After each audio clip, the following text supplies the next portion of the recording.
এটা ছিল flight lieutenant তৌকিরের চূড়ান্ত ফ্লাইট এবং সর্বশেষ ফ্লাইট।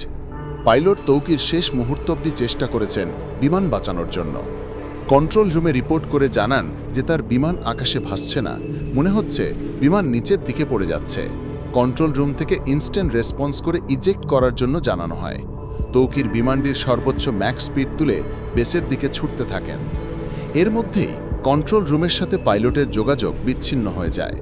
দুর্ঘটনা মোকাবেলায় এবং বড় ধরনের ক্ষয়ক্ষতি এড়াতে বৈমানিক ফ্লাইট লেফটেন্যান্ট মোহাম্মদ তৌকির ইসলাম বিমানটিকে ঘনবসতি এলাকা থেকে জনবিরল এলাকায় নিয়ে যাওয়ার সর্বাত্মক চেষ্টা করেছিলেন।